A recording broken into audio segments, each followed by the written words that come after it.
What madness is this?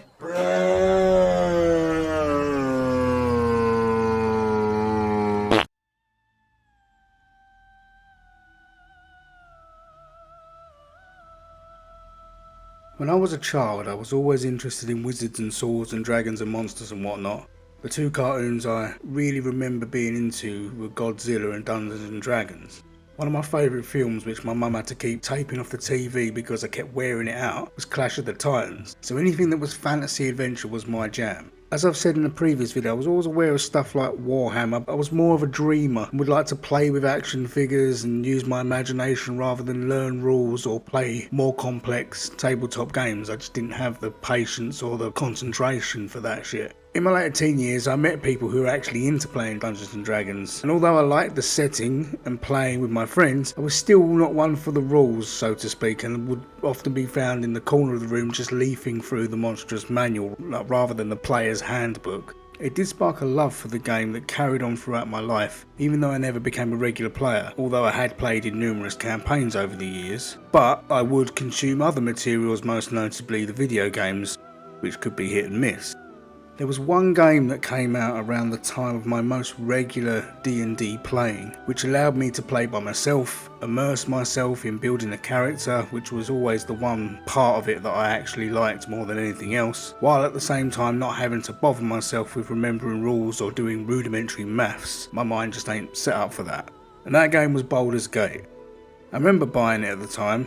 Well, I'll be honest, I don't remember buying it at the time, but I had the fucking box with the game in it and I had to install the multiple discs on my PC, the family PC, which was downstairs in the dining room because where else would you keep a computer? And I would have to sit up at night when everyone went to bed quietly playing it until the wee small hours. And even though I never actually finished the game, I do remember being so engrossed in it that I practically shit my pants one night from putting off going to the toilet because I just wanted to know what was behind this next turn, just to do one more bit. And I ended up running to the toilet with a stain in my pants and sweat on my brow.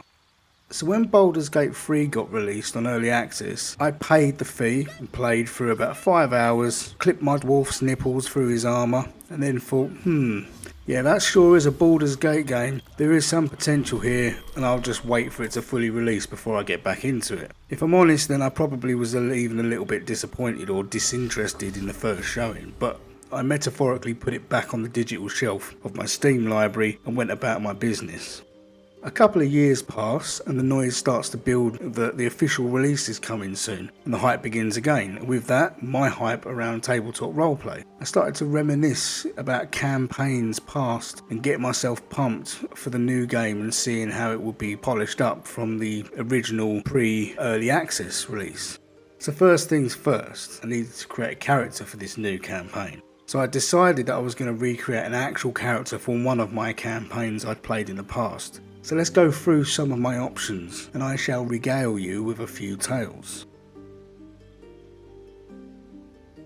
Most recently I played an Earthdawn campaign, so it's not really D&D but it's close enough. In this I played a rather dashing, androgynous, silver-haired elf, where I piled all my points and skills into charisma. I was a roguish dandy of a troubadour, and I would perform tales and music wherever I went, carrying out my destiny in tavern after tavern. His name was Pierre Pomme de Terre, and he was perfect. Perfect in every way. My adventuring party was made up of gruff warriors, rangers, sky pirates, beefy orc battle blacksmiths, and hulking warrior soldiers, so I was a veritable diamond in the rough. As a result of my hyperfixation on the type of character I wanted to build and this theme that I'd kind of built in my mind, I'd done that at the expense of the practicality of a tabletop campaign. This often meant that whilst everyone else was doing backflips and cleaving great chunks off our enemies, I was throwing delicate little poison darts which invariably missed or did 1 HP of damage. So Pierre was not a fighter, he was most definitely a lover. Pierre did have some moments of glory, like managing to infiltrate a fortress and use his acting and charisma to pretend he belonged there and gather information, making dice roll after dice roll of charisma checks to continue his deception until I emerged after a while with the tactical knowledge we required for our assault after sunset. and that felt pretty good.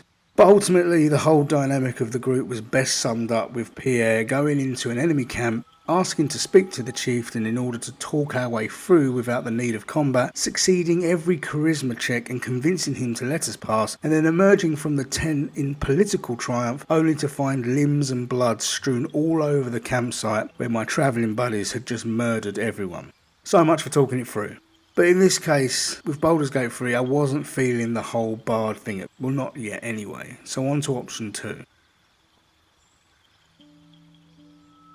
I was once invited to make up some numbers at a local roleplay group that my mate was DMing. Once again, I focused on the theme over the practicality, and Father Fernandez was born. A priest that had once again gone berserk on the old charisma stats and even boosted them further than before by discussing some additional downsides like incredibly weak physical stats in order that I could then pump up his charisma to like insanity levels. My plan was that I would move around the world and I would try and evangelise anyone that would listen to me, everyone that I met. And this started to work as each village we passed through I would pick up a few more followers, much to the DM's annoyance, who got round the issue by restricting them to staying at the camp or doing chores for me, rather than my original plan, which was to build a crew of zealots who would fight for me and throw their flesh in the way of blades and attacks. Now, I really didn't pay too much attention to the theme of the campaign, and as I said previously, I wasn't really that bothered with the whole rules thing, so imagine my delight when I fortuitously hit upon the fact that our first main mission in this campaign was going to be to clear the undead problem from the local town. So imagine my increased delight to find out that actually I had the ability called Turn Undead, and that apparently this run off my charisma stat. This was 3rd edition, so maybe it's all changed now, and maybe there was a little bit of home brewing going on, but essentially through a combination of some good dice rolls and an absolutely insane charisma stat, I was essentially walking into each room shouting something like "the power of God compels you," rolling dice, adding modifiers, and then just seeing undead literally explode or burst into flames. The DM began to become slightly annoyed that this whole battle scenario that had taken him all week to plan and script was being blown through in a matter of minutes. The rest of my party, who to be honest I barely remember because I was so high on my own greatness, were also unimpressed as their XP was just evaporating and I was gobbling it all up like a hungry hippo. The coup de grace was when we got to the final battle of the encounter and we met a demon lord who was controlling the undead and terrorising the locals. I once again strode in and smoked the undead minions, but the demon remained because the demon was not undead, and so that avenue attack was removed from me. With a glint in his eye and ideas of revenge in his mind, the DM asked me what I wanted to do. Now, I was granted an action before initiatives were initiated, and I decided that I was going to call on my god to destroy the demon and deliver us from evil. And the DM groaned and asked me to roll a percentile with a 5% chance of success. I rolled 0 for the demon was instantly evaporated. My finest moment ever in D&D was over, and so was the whole section of the campaign. Hours of planning went up in holy flame, and Fernandez took his seat in the halls of the gods forever.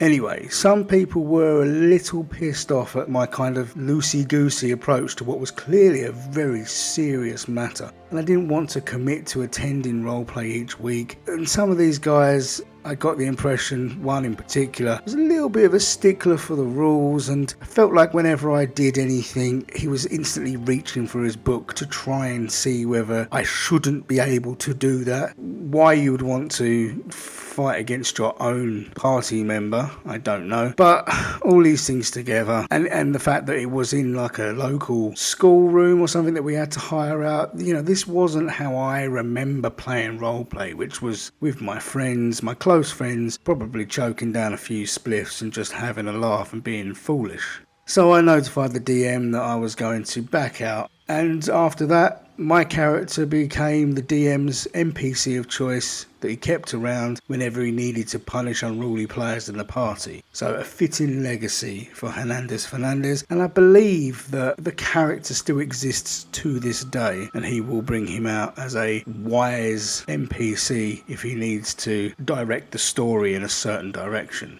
But I kind of felt that Fernandez was too special to create in Baldur's Gate 3, and I didn't really think that I'd truly be able to recreate the unique setup that made him so amazing, so I think he was also out. So option number 3 was my first ever character I created when we played through the Dragon Mountain campaign. This was Advanced Dungeons & Dragons 2nd edition.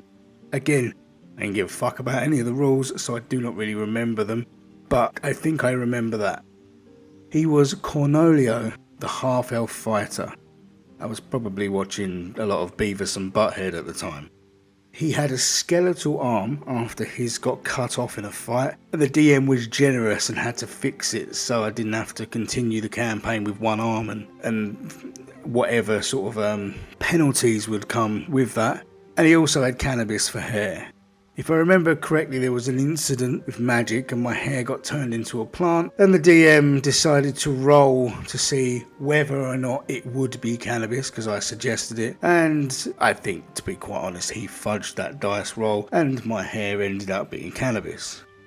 I don't really remember much of the details about the campaign. I was probably having a bit of a smoke, and as mentioned before, I was interested in the monstrous manual more than the actual campaign. But I like to think of it as an unintentionally thematic thing, given that my character was chaotic neutral, a careless fighter who didn't really give a fuck. So it was kind of a wake me when the fighting starts, whilst all around me other players were stabbing each other in the back and scheming to kill one person's character in particular. It was kind of chaos, but again, I wasn't really paying attention. What I would do is that once battle start, I would probably annoy everyone saying, right, how do you roll initiatives? What happens now? So they were very patient with me, but I wasn't involved in the more cerebral elements of that campaign.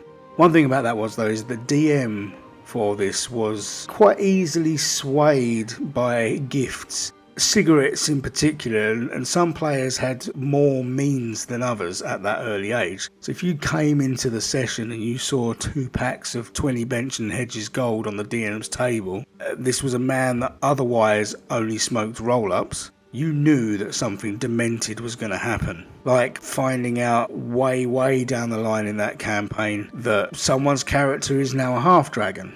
Yeah, nothing to see here. But I decided that the humble fighter was gonna be my guy. Who needs magic when you've got muscles? Now, I couldn't get the skeletal hand or cannabis hair, but it was close enough. So I gave him green dreadlocks and Cornholio was born. Now, what I will say is I'm usually a dialogue skipper, but I was drawn into the story and the whole ambience. Maybe it was the fact that it made me think of so many good role-playing memories, but I paid attention and started getting invested in my character and the supporting cast. Not long after getting off the Nautilord, I was already building my headcanon about the character and Lae'zel falling in love like some kind of freaky Romeo and Juliet, drawn to each other by their penchant for violence, stabbing their way off the Mind Flayer vessel together, and further strengthening our bonds by bathing ourselves in the blood of our enemies as we chopped down goblin after goblin. Not too long into the game, we banged, and then after a lengthy period, she finally invited me to punch her in the face, and that was it. We were in love. You are Jacques Vonashdu, source of my bruises. I had the audacity to invite a man of your talents to strike me. You had the courage to stand against me, unflinching. In so doing, you made yourself my possession and my obsession.